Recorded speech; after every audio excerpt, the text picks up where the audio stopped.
Nagpapatuloy pa rin po tayo sa pagbubulay sa aklat na pinamagatang Balik Tayo sa Church at natapos nga tayo nung nakaraang linggo tungkol sa kung paano mamahalin ang mga nasa labas ng iglesia. At natutunan natin na magsimula na tayong magmalasakit para sa kanila, ipanalangin natin sila para lalo natin silang mamahal at sadyain natin na mag-ibanghelyo sa kanila. At hilingin din natin sa Diyos na magkaroon tayo ng matinding kalungkutan sa puso natin. Matinding kalungkutan, matinding habag sa mga napapahamak para magkaroon tayo ng malalim na pagmamalasakit sa kanila. Maipanalangin talaga natin sila at maibanghelyuhan. Yung malalim na kalungkutan na halos tayo umiiyak dahil sila ay napapahamak. Ngayong umaga naman po, ang mensahe natin ay mayroong dalawang bahagi. Ang unang bahagi po ay tungkol sa mga namumuno sa iglesia, tungkol sa katungkulan ng mga binigyan ng Diyos ng otoridad sa iglesia. At sa susunod na linggo naman po ay tungkol sa katungkulan naman ng mga pinangungunahan ng mga namumuno sa iglesia. Para balanse po, ano po? Pero wag niyo pong iisipin na ito'y para sa pastor lamang. Para po ito sa atin ding lahat na nangunguna sa loob ng cell, nangangalaga ng 4, 5, o kaya ay 3 o iisa. Ang iglesia po ay itinatag ng Diyos. Lahat na sumasampalataya at nagsisi sa kanyang mga kasalanan, tinalikuran, ay idinadagdag ng Diyos sa iglesia. Bagamat si Jesus ang ulo ng iglesia, ang Diyos ay pumipili ng mga lingkod niya para pangunahan ang iglesia o pangunahan ang iilang mga kapatid. Ang kauna-unahan pong pinili ni Jesus na manguna sa iglesia ay si Pedro. At sabi nga dun sa Galatia chapter 2 verse 9, sa Galatia chapter 2 verse 9, si Pedro po ay isa sa kilalang haligi ng iglesia. At sa Juan chapter 21 verse 15 to 17, makibuklat po kayo sa akin. Sa Juan chapter 21, 15 hanggang 17. Pagkakain nila, tinanong ni Jesus si Simon Pedro, "Simon, anak ni Juan, iniibig mo ba ako ng higit kaysa mga ito?" "Opo, Panginoon, nalalaman niyong iniibig ko kayo." Tugon niya. Sinabi sa kanya ni Jesus, "Pakanin mo ang aking mga batang tupa." Muli siyang tinanong ni Jesus, "Simon, anak ni Juan, iniibig mo ba ako?" Sumagot si Pedro, "Opo, Panginoon, nalalaman ninyong iniibig ko kayo." Ani ni Jesus, "Pangalagaan mo ang aking mga tupa." Pangatlong ulit na tinanong siya ni Jesus, "Simon, anak ni Juan, iniibig mo ba ako?" Nalungkot si Pedro sapagkat maikatlo siyang tinanong, "Iniibig mo ba ako?" At sumagot siya, "Panginoon, nalalaman po ninyo ang lahat ng bagay, nalalaman ninyong iniibig ko kayo." Sinabi sa kanya ni Jesus, "Pakanin mo ang aking mga tupa." Bago umakyat si Jesus sa langit, pinili niya si Pedro na manguna at binigyan ng otoridad na manguna sa mga alagad at sa mga sasampalataya pa. Malinaw ang inaasahan ni Jesus sa pangunguna ni Pedro. Ang pakainin at alagaan ang mga batang tupa at ang tupa na ang tinutukoy dun sa mga batang tupa ay yung mga sasampalataya pa kay Jesus. At ang mga tupa ay ang tinutukoy ay mga alagad na kasakasama na niya. Hindi lamang ibig sabihin na tinawag ni Jesus na manguna si Pedro, ay isipin niyang mangunguna lamang siya, kundi ipinapaunawa ni Jesus na siya ay mangunguna na pinangpangalagaan ang mga tupa, pinapakain, inaalagaan. At inihambing nga, ang pangangalaga ng tupa ay dapat isang pastol at isang tupa para lubos nating maunawaan. Kung sa pangangalaga ng tupa, kung bubulayin natin yung mabuting pastol, ay sinabi doon, na kapag ang isang pastol ay nangangalaga, dapat binabantayan ang mga tupa. Sinasamahan habang kumakain, sinasamahan habang pinapainom, tinitiyak na malinis ang iinuman, malinis na batis, tinitiyak na malinis at mainam na pastulan kung saan dadalhin. At kapag may sakit ang tupa, tinitiyak na aalagaan, gagamutin. At kung nanganganib naman ang buhay ng tupa kagaya ni David, talagang kahit nasa bunganga na ng leon ay aagawin, wag lamang mapahamak. Ganito po inilarawan ang isang mabuting pastol o isang tagapanguna.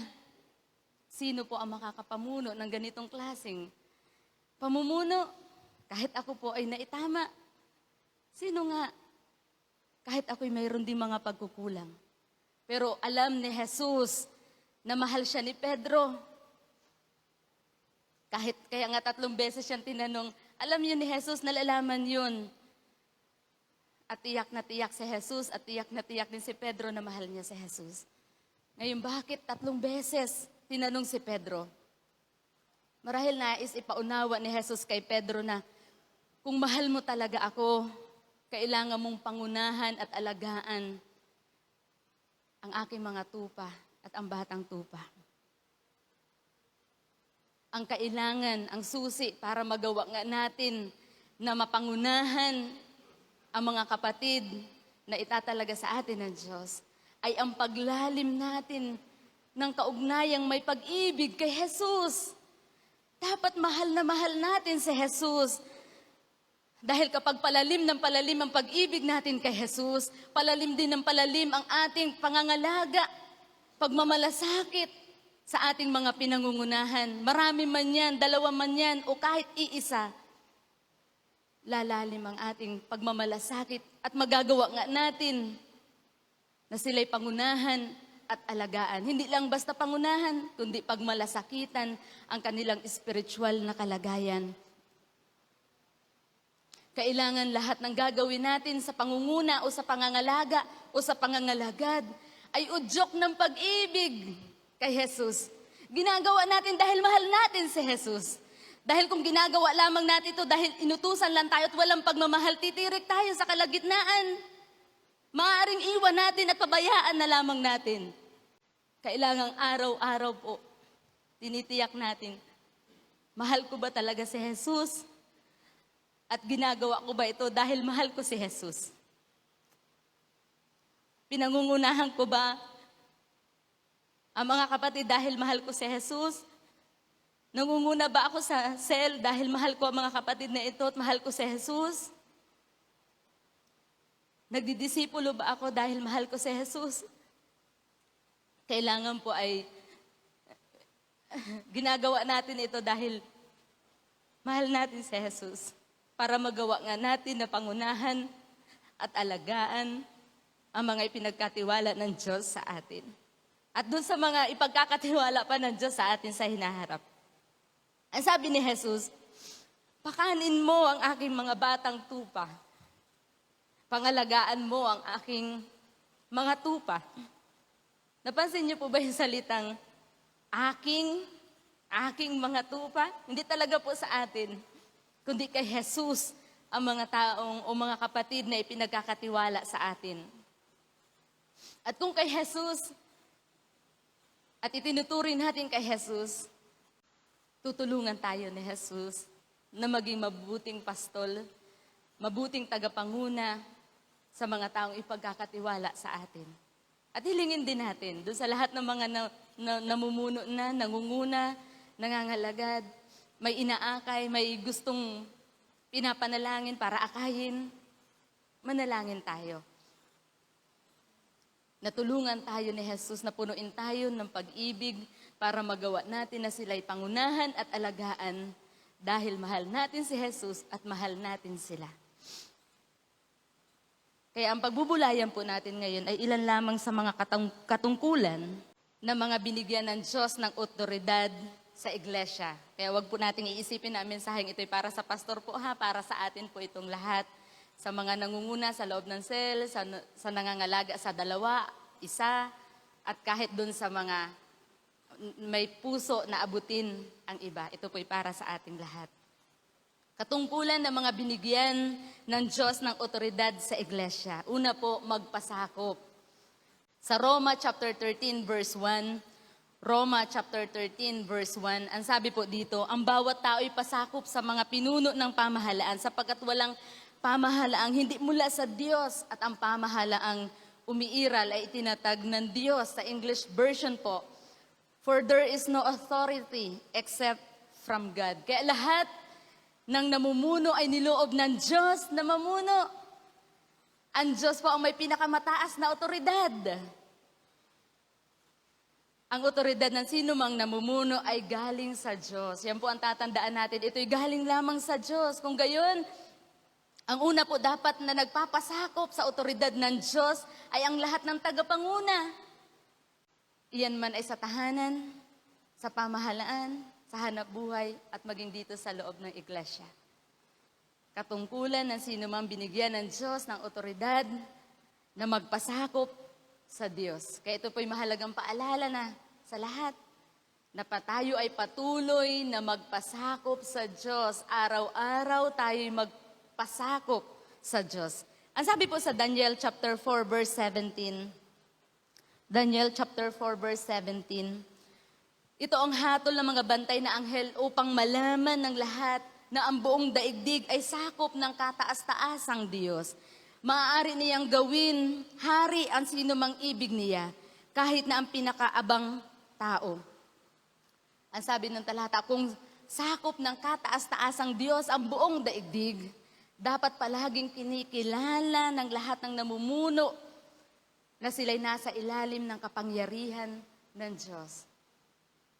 Tayo po ay nasa ilalim pa rin ng kapangyarihan ng Diyos. At kapag naunawaan natin ito, palagi tayong magpapasakop sa Diyos. Kasi mayroong panganib sa oras na hindi natin kilalanin ang Diyos at isiping ikaw nga ang Panginoon ng mga pinangungunahan mo. Sabi po dito sa Daniel chapter 4 verse 25. Ito ay tungkol kay Haring Nabucodonosor. Daniel chapter 4 verse 25. Itataboy kayo sa parang at doon kayo maninirahang kasama ng mga hayop. Manginginain kayo ng damo tulad ng baka. Sa labas kayo maninirahan at 7 taong parurusahan hanggang sa kilalanin ninyo na ang lahat ng tao'y nasa ilalim ng kapangyarihan ng kataas-taasang Diyos at maibibigay niya kanino man ang kaharian. Pinarusahan po si Haring Nabucodonosor dahil hindi niya kinilala ang kapangyarihan ng Diyos. Hindi siya nagpasakop sa Diyos at tiningnan niya ang kanyang sarili na siya ang Panginoon ng kanyang mga nasasakupan. Kaya inalis ng Diyos sa kanya ang kaharian at 7 taon siyang nanirahan sa parang na tulad ng isang hayop hanggang sa kilalanin niya nung siya'y tumingala sa langit at kinilala niya ang kapangyarihan ng Diyos. Nanumbalik sa kanya ang kaharian. Maaari kayang ang isang spiritual na leader din po ay malinlang at inaakalang siya'y nagpapasakop sa Diyos pero hindi po pala. Maaari po. Kaya napakahalagang palagi tayong manalangin at humingi palagi ng biyaya sa Diyos. I-evaluate natin ang ating sarili. Nagpapasakop ba talaga ako sa Diyos? Kasi hindi po inilagay ng Diyos ang isang leader sa pangunguna para maging Panginoon ng kanyang nasasakupan. Iisa lamang po ang ating Panginoon at yun ay si Jesus. Kaya meron tayong maaaring posibilidad na mahulog ang sino mang leader na hindi kilalanin ang Diyos. At sa halip ay angkinin na siya ang Panginoon, na dapat siya ang masunod. Umastar siya na ako ang dapat masusunod. Ako ang leader dito. Nararamdaman niyo po ba yun minsan? Tao lamang po tayo. Pero hindi po dapat. Idinidelegate po ng Diyos ang kanyang otoridad sa mga namumuno para ipatupad ang kanyang katuwiran, ang kanyang plano, ang kanyang agenda, hindi para ipatupad ng namumuno kung ano ang kanyang sariling plano, sariling gusto, sariling agenda. Kapag po tayo nasa otoridad at nagpapasakop tayo sa Diyos, doon po mai-exercise ang ating otoridad na magpatupad ng katuwiran ng Diyos, ng plano ng Diyos o ng agenda ng Diyos. ang isang leader na nagpapasakop sa Diyos ay hindi pinasusunod ang mga tao sa sariling agenda. Tandaan po natin ito. Huwag po nating pasurnurin ang mga kapatid sa sarili nating agenda. May pagkakataon po kaya na minsan ay may sarili tayong agenda na hindi naman pala yun yung agenda ng Diyos o hindi naman pala yun yung plano ng Diyos. Pero may sarili tayong plano, kaya dapat lahat po ng mga mangunguna pa lang o nangunguna, dapat ay ipinasusunod natin ang sariling agenda ng Diyos. Kung ano yung plano ng Diyos, kung ano yung gusto ng Diyos, yun dapat po ang ipinasusunod natin sa mga tao. Naalala ko tuloy si Nehemias, noong nabalitaan niya na wasak ang pader ng Jerusalem at siya'y nanalangin, halos 3 buwan siyang nanalangin at narinig niya ang Diyos na ipapagawa sa pamamagitan niya at itatayo muli ang pader sa pamamagitan at sa pangunguna ni Nehemias. At malinaw na malinaw yun na ipinabatid sa kanya ng Diyos. Kaya naman, pumunta si Nehemias at nagmasid-masid siya doon at sa verse 17 hanggang 18, ipinaunawa niya sa ilang tao kung ano yung nais na ipagawa ng Diyos para sa Jerusalem, sa pangunguna niya. At sinabi niyang, magtulungan tayo, tulungan niyo akong itayo ito. At sila'y tinulungan ng mga taong ito. Lahat sila'y nagtulungan. Kaya pinasunod at pinangunahan ni Nehemias ang mga tao kung ano ang agenda ng Diyos, kung ano yung plano ng Diyos, kung ano yung nais ng Diyos na ipagawa. Kaya pinasusunod po ba natin at pinangungunahan ba natin ang mga pinangungunahan natin sa kung ano ang agenda o plano ng Diyos? Itinalaga tayo ng Diyos para pangunahan sila sa kung ano yung layunin o plano ng Diyos.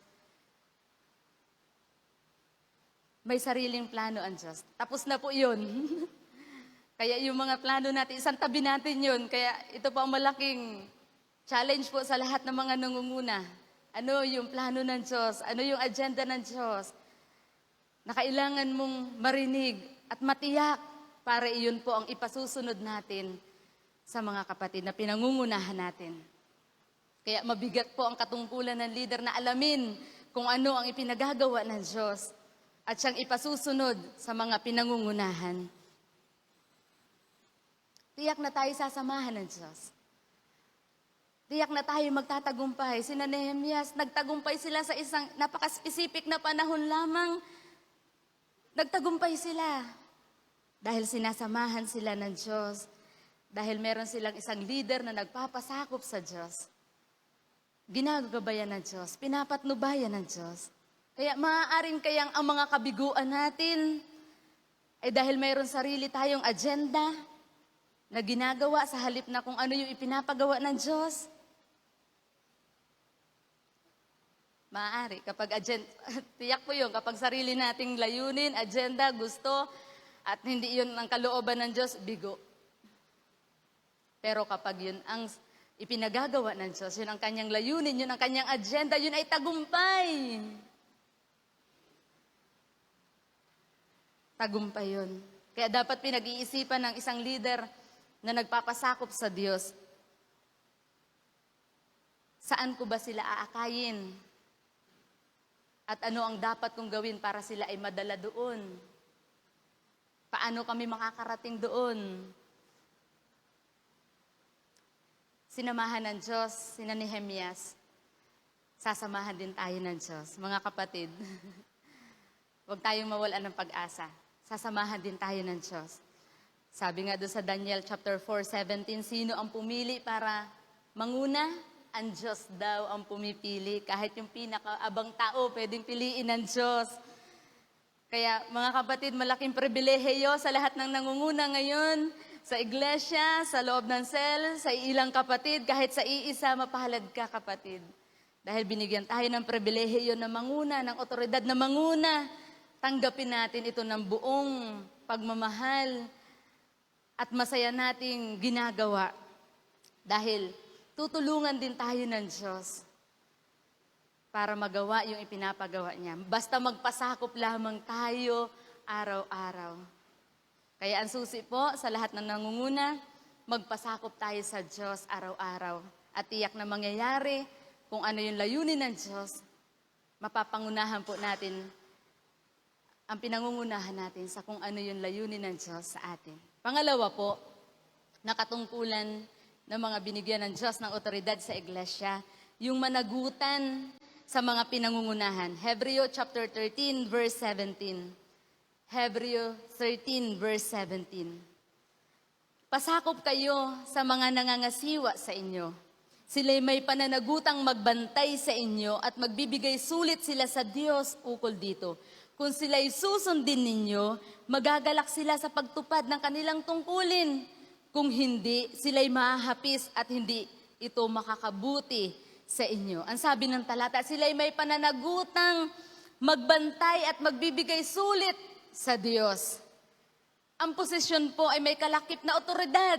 Ngunit ang otoridad ay isang responsibilidad at pananagutan. Sabihin po natin sa ating sarili, ito'y isang responsibilidad at pananagutan. Ang otoridad po ay hindi nangangahulugang tayo ang Panginoon, tayo ang masusunod. Hindi ito ibig sabihin na tayo ay mas mataas kaysa sa pinangungunahan natin. Tayo ay mas nakakahigit. Hindi po. Ang pangunguna po ay, ito po ay responsibilidad at pananagutan. Tayo po ay may responsibilidad at pananagutan sa lahat ng ating pinangungunahan. May pagkakataon kasi, aminin natin, kahit ako minsan, may pagkakataon, tao lang kasi tayo eh. May pagkakataon na kapag ikaw ay isang leader, nag-iisip ka na, dapat ako ang masusunod. Ako ang leader ay. Pero hindi natin naiisip yung inaasahan sa atin ng Diyos na, mayroon pala akong responsibilidad at pananagutan. Praise God kung mayroong ganong klaseng leader. Pero ito ipinapaunawa sa atin na hindi ito tungkol sa posisyon. Ito tungkol sa pananagutan at responsibilidad natin sa pinangungunahan natin. Ang sabi sa unang Pedro chapter 5 verse 2 hanggang 3. Unang Pedro chapter 5 verse 2 hanggang 3. Ipinamamanhik kong alagaan ninyo ang kawang ipinagkatiwala sa inyo ng Diyos. Pamahalaan ninyo ng maluwag sa loob. Hindi napipilitan lamang, sapagkat iyan ang ibig ng Diyos. Gampanan ninyo ang inyong tungkulin, hindi dahil sa masakim na paghahangad ng pansariling kapakinabangan, kundi sa katuwaang maglingkod. Hindi bilang Panginoon ng inyong nasasakupan, kundi bilang uliran ng inyong mga kawan. Kaya meron tayong responsibilidad at pananagutan na alagaan, pamahalaan, at gampanin ang lahat ng katungkulan para sila'y pangalagaan, pangunahan. Ito po yung dapat pinagtutuunan natin ng pansin. Huwag yung ako ang leader dito. Maaari nating itanong sa ating sarili, naaalagaan ko ba sila? Napapamahalaan ko ba sila? Ayon sa pamamaraan ng Diyos? Ayon sa prinsipyo ng Diyos?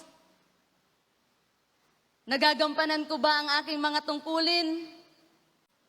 Nakikita ko ba ang pangangailangan at natutugunan ko ba ang pangangailangan ng aking mga pinangungunahan?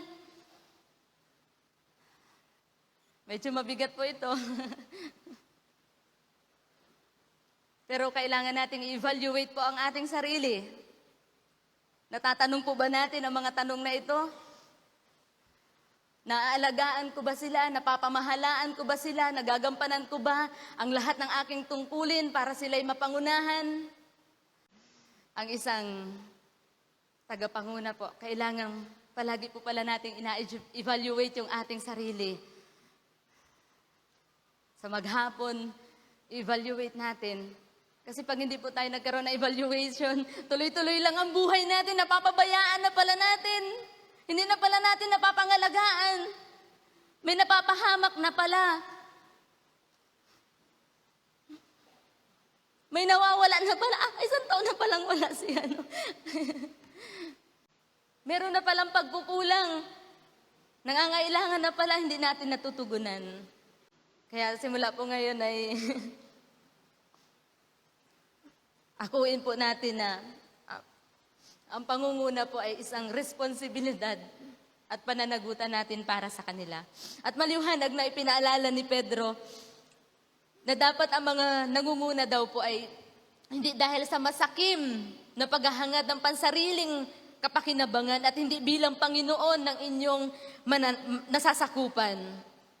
Kasi nga may posibilidad nga na mangyari na ang isang spiritual leader ay maghari-harian. Yung maramdaman niya na akong leader dito, ako masusunod dito, pero napapabayaan naman ang pangangalaga at pangunguna. Kaya ang tama pong isipin natin ngayon, tayo ay binigyan ng Diyos ng otoridad at malaki ang ating responsibilidad at pananagutan sa ating mga pinangungunahan. Mali din pong isipin natin na dapat tayo paglingkuran. Hindi po ba minsan may ganun din tayong pag-iisip, lalo na sa makasanlibutan? Kapag ikaw ang nangunguna sa sanlibutan, ina-expect na ikaw'y paglilingkuran. Pero tayo yung mga spiritual, baligtad po sa kaharian ng Diyos. Kapag ikaw yung nangunguna, ikaw yung maglilingkod. Paglilingkuran natin ang ating mga pinangungunahan. Paglilingkuran natin sila sa paraang tinuturuan natin sila ng mga aral at turo ni Jesus. Inaakay natin sila sa kabanalan at sa katuwiran. Kapag sila'y nakikita natin ito ang kahinaan ni kapatid, tinutulungan natin sila para mapalakas doon. Kapag nakikita natin may sakit si kapatid sa ganito, tinutulungan natin. Yun po yung paglilingkod. Dahil kahit si Jesus, siya'y nagpunta dito sa lupa, hindi para siya paglingkuran, kundi siya ay naglingkod sa kanyang mga pinangungunahan. Hinugasan pa nga ni Jesus ang mga paa ng mga alagad. Ayaw maghugasan nung kapwa alagad. Mga kapatid, tayo binigyan ng otoridad. Alisin natin yung pag-iisip na dapat tayo paglingkuran. Tayo po ang magalingkod. Paglingkuran po natin kahit yung mga pasaway. Hindi po ba? Mahalin po natin sila. Kaya tandaan po lagi natin, ang pangunguna po ay isang pananagutan at hindi isang posisyon. Si Pedro, nagawa ni Pedro na pangunahan niya, yung mga pinangungunahan niya, dahil itinuro kaagad ni Jesus sa mga alagad na kung gusto nga maging isang alagad, dapat limutin ang lahat ng ukol sa kanyang sarili. Kaya mga kapatid, kailangan na natin sa lahat ng mga nangunguna, limutin na natin ang ukol sa ating sarili para magawa nga natin makapanguna, mapaglingkuran sila, magawa natin yung mga responsibilidad at pananagutan natin sa kanila. Limutin natin ang ating mga sarili. Huwag nating iisipin higit tayo. Huwag nating iisipin higit tayo sa kanila. Hindi tayo nakahihigit sa kanila. Aminin po natin na meron talaga tayong pride. Ano po? Nakakaramdam tayo ng pagkainis kapag tayo hindi sinusunod. Aminin po natin yan. Pero dapat tingnan natin sa positibong paraan. Pwede naman po tayong mainis. Pero kung dahil tayo ay naiinis o na-offend kapag hindi tayo nasusunod, kung na-offend tayo dahil hindi nila sinusunod ang Diyos, o kaya naman ay hindi natutuwa na hindi sinusunod nila ang Diyos, kaya tayo naiinis o na-offend. Pero kapag ang ating nararamdaman ay, kaya tayo naiinis o na-offend ay dahil hindi niya tayo sinusunod bilang leader, mali po yun. Mali na ang ating pag-iisip. Ang iniisip na natin ay ang otoridad ay isang posisyon. Pero kung iniisip po natin ang otoridad ay isang pananagutan at responsibilidad, hindi man tayo sundin, naiinis tayo dahil hindi nila sinusunod ay ang Diyos. Hindi man natatapakan yung ating ego. Ano po? Kasi kapag tama po yung ating pagtingin, hindi po tayo maiinis, magagalit sa Kanya at iiwan natin siya. Ano po? Naalala ko din si Haring Roboam. Naghahari po siya.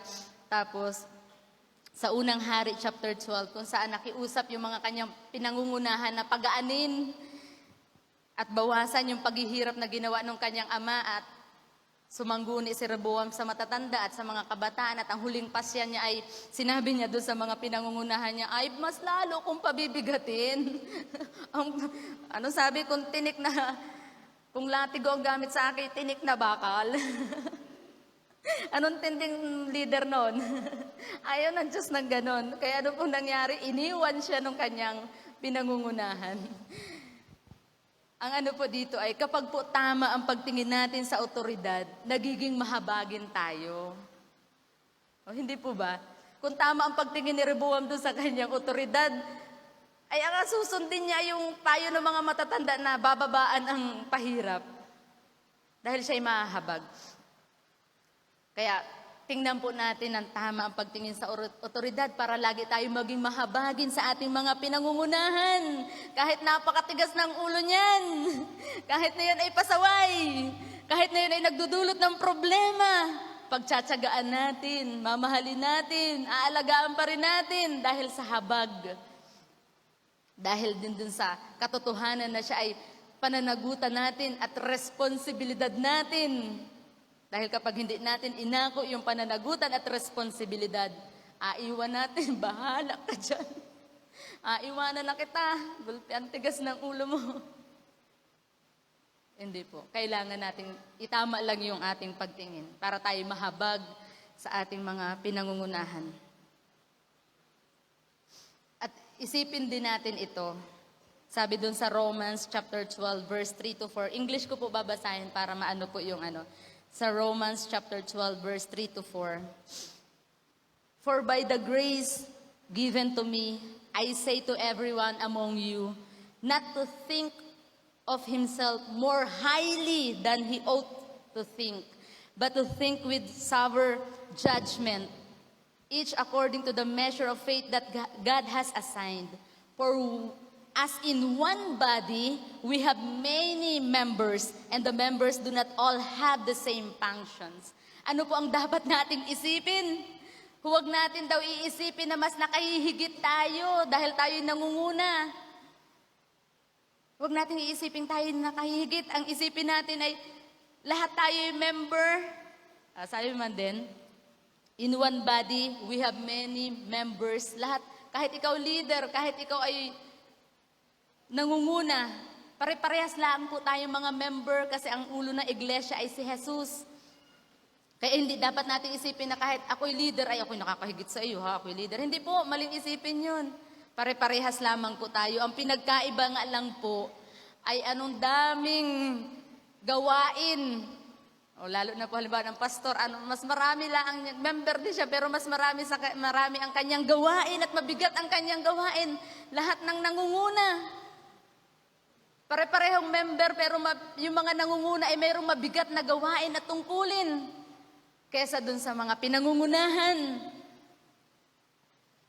Pero sabihin natin, panapanahon lang yan. Kami nandito, kayo naman ang sunod. Kami ang mas maraming katungkulan ngayon, pero sa susunod kayo naman. Pasa-pasa lang po ba? Kaya wag niyong isipin na, hindi po. Kami na rito, sunod kayo naman po. Kami yung nangunguna, sunod yung inaaki at inalagaan naman ang mangunguna. Kaya isipin natin, pantay-pantay lang po tayo. Kaya lang yung mga nangunguna lamang po, anong daming tungkulin at gawain, mabigat ang pasaning dinadala. Pero biyaya naman ng Diyos ay tutulungan ng Diyos. Tutulungan tayo ng Diyos. Ngayon, tatandaan lang po natin na mananagot talaga tayo sa Diyos sa lahat ng pinangungunahan natin. Kaya ang hamon po sa atin ngayon, tanggapin na po natin sa lahat po ng mga nangunguna, sino po sa inyo yung nangangayaw pa?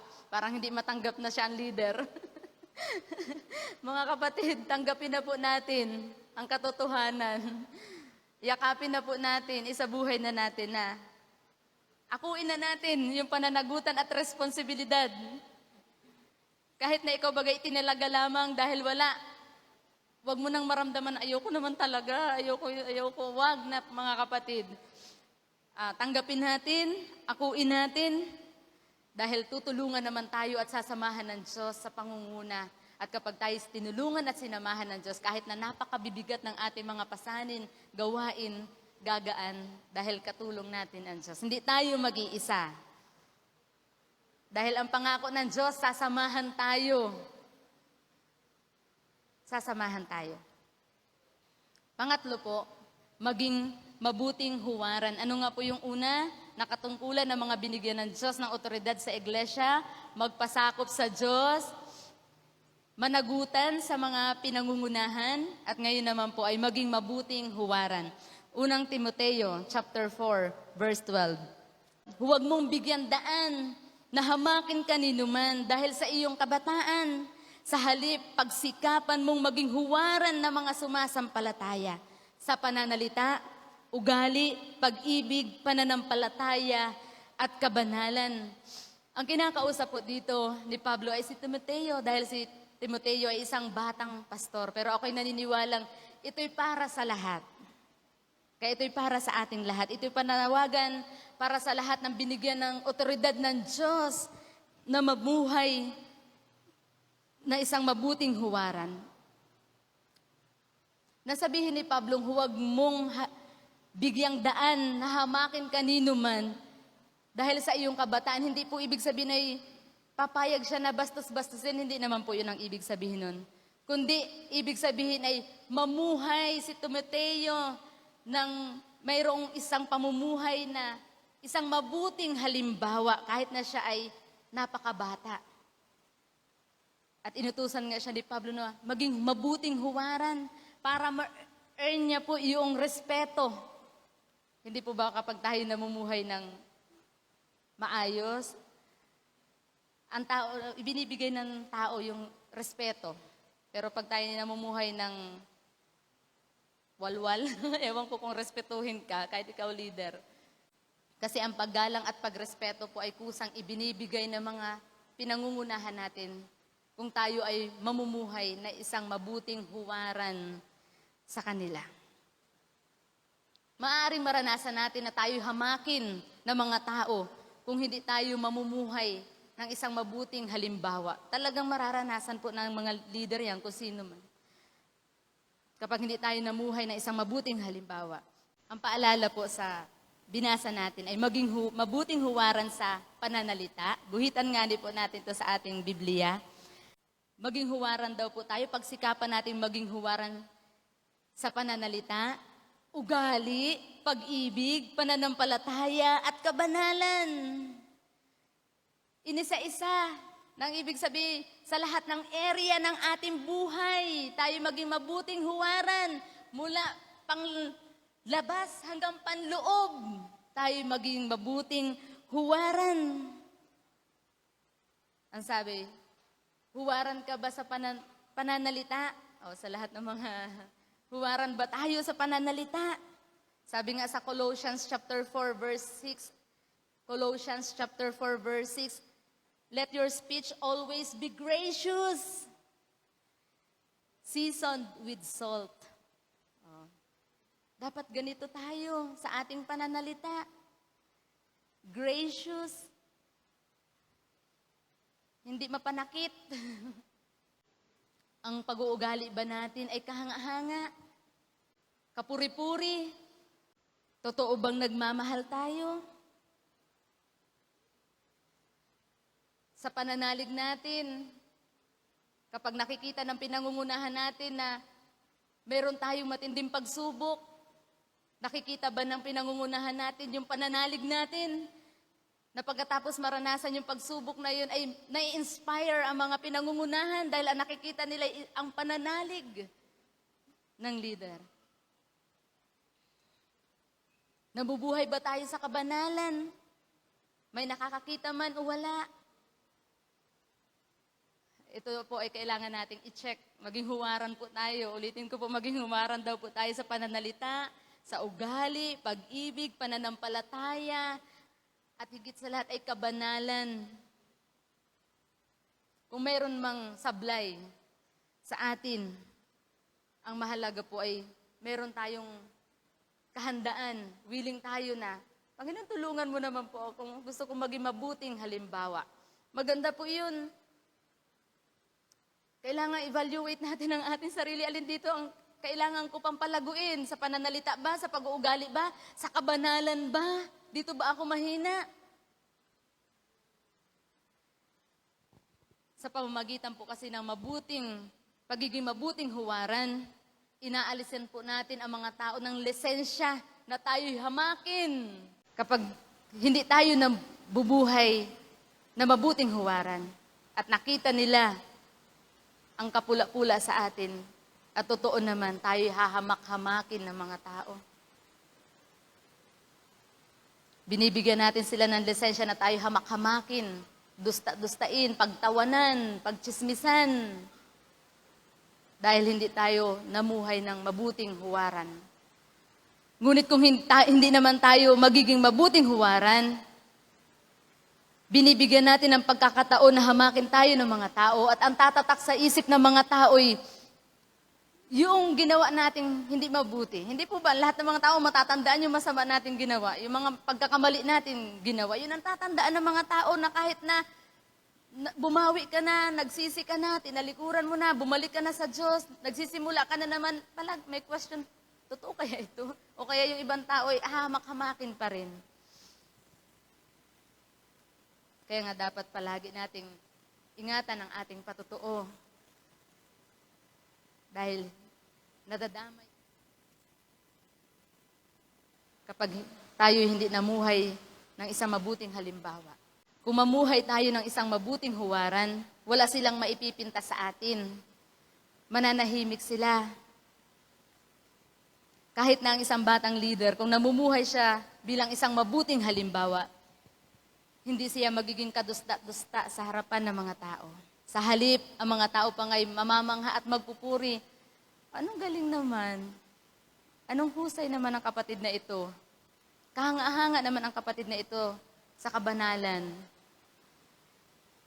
Ngayon, kung hamakin man tayo, ngunit ipinapamuhay naman natin ang makadiyos na pamumuhay at hindi naman yung totoong kahamak-hamak tayo.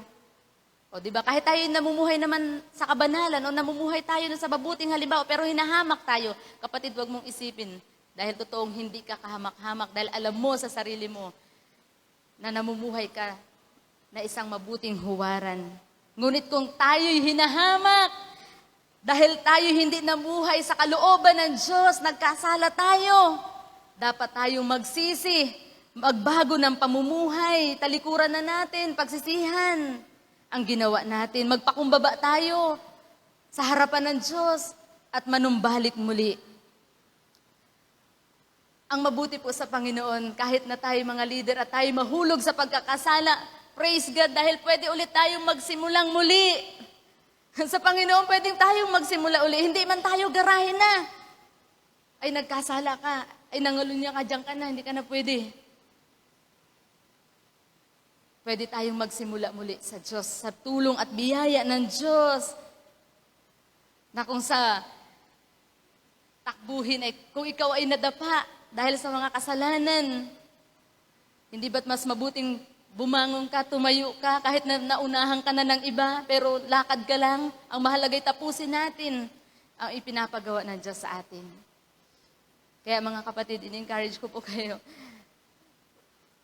pwede tayong magsimula sa Panginoon muli. Basta tayo magsisi, magpakumbaba, pwede ulit tayong mamuhay ng mabuting patotoo o mabuting huwaran. Ngunit kung maranasan man natin ito dahil tayo nga ay hindi namuhay ng isang mabuting huwaran, kahanga-hanga si David sa 2 Samuel chapter 15 verse 5, kung saan siya isang hari na hinamak-hamak, nilapastanganan, tinungayawan, binato at sinabuyan ng alikabok ni Simei. Ngunit ang tugon ni David ay pabayaan. Ang gusto pa nga ng tauhan ni David ay patayin. Pero sabi ni David, hayaan na natin. Malay mo, iniutos ng Diyos na ako'y hamakin. Kung hindi man, ako'y kahabagan ng Diyos. Kaya mga kapatid, kung makaranas man tayo na tayo hamakin, pabayain na. Sabi lang, pabayain na. Lumapit tayo sa Diyos at humingi tayo ng habag. Huwag natin papatulan, huwag nating aawayin. Huwag tayong magagalit. lalo na't kung totoo naman, tanggapin natin na ito'y niloob ng Diyos at ibigay na lamang natin sa Diyos ang lahat. Pabayaan natin, huwag natin papatulan. At humingi na lang tayo ng habag at awa sa Diyos dahil sa paghamak-hamak sa atin. Tularan natin ang pangunguna ni Pablo. Sabi niya sa unang Korinto chapter 11 verse 1, unang Korinto chapter 11 verse 1, tularan ninyo ako gaya ng pagtulad ko kay Kristo. Grabe po yun, ang buong tapang na sinabi ni Pablo na tularan ninyo ako tulad ng pagtulad ko kay Kristo. Bakit nasabi yun ni Pablo? Dahil siya'y namumuhay na isang mabuting huwaran. At kaya niya nagawang maging isang mabuting huwaran dahil ang tinutularan niya ay si Kristo. Mga kapatid, ang tularan natin ay si Kristo para tayo maging mabuting huwaran sa ating mga pinangungunahan. Tularan natin si Kristo para araw-araw magiging mabuting huwaran tayo sa lahat ng pinangungunahan natin at hindi tayo mahulog sa pagkakasala. Tularan natin si Pablo. Tularan natin ang pamumuhay ni Kristo para tayo maging isang mabuting huwaran sa ating mga pinangungunahan. Sa akin pong pagtatapos, sinabi ko kanina sa introduction ko na binigyan ng Diyos si Pedro ng otoridad para pangunahan ang mga alagad at ang mga sasampalataya pa sa kanya. Ipinagkatiwala ng Diyos ang pangunguna kay Pedro dahil tiyak ni Jesus na mahal ni Pedro si Jesus. At magagawa nga ni Pedro na pangalagaan at pangunahan ang mga alagad at ang mga sasampalataya pa kay Jesus. Kaya mga kapatid, para mapangunahan po natin ang mga pinangungunahan natin, tanggapin po natin ng buong puso ang pangunguna. Na sinasabi natin, Panginoon, salamat po sa akin mo ipinagkatiwala ang pangungunang ito, ngunit tulungan mo ako. Tanggapin na po natin kasi isa sa hadlang kung ba't di natin magawa ng buong husay ang pangunguna dahil hati tayo. Ngunit kung tatanggapin natin ang buong puso, mapapangunahan nga natin sila. At hindi lang yun, yung evaluate din natin yung ating pagmamahal kay Jesus. Kailangan po araw-araw lumalago ang pagmamahal natin kay Jesus para nga mapangunahan natin ang lahat ng pinangungunahan natin. Marami man yan, dalawa man yan, o kahit iisa. At kahit ang mga pangungunahan pa natin. Kailangan po nating i-evaluate ang ating puso. Minamahal ko pa ba talaga si Jesus? Kung tatanungin ka ni Jesus, mahal mo pa ba ako? Kung tatanungin ka ngayon ni Jesus, at tinanong ka niya, mahal mo ba ako? Ano ang ating isasagot? Huwag tayong magpakabisi sa gawain nang hindi natin minamahal si Jesus. Baka tayo sobrang busy sa gawain, akala natin mahal natin si Jesus, hindi pala. Sobrang busy lang natin sa gawain. Kasi kung mahal natin si Jesus, ibibigay natin kay Jesus ang ating buhay. Kasi pwede tayong manguna kahit hindi natin mahal si Jesus. Magpakapagod tayo sa gawain kahit hindi natin mahal si Jesus. Pero yung isang taong minamahal si Jesus, ibinibigay ang buhay kay Jesus para abutin at pangalagaan ang pinangungunahan. Kaya kung talagang mahal natin si Jesus, ibigay natin ang ating buhay para pangalagaan at pangunahan natin ang mga ibinigay sa atin ni Jesus. Ipagamit natin ang ating buhay para abutin ang iba. Ipagamit natin ang ating buhay para pangalagaan ang mga ibinigay sa atin ng Diyos.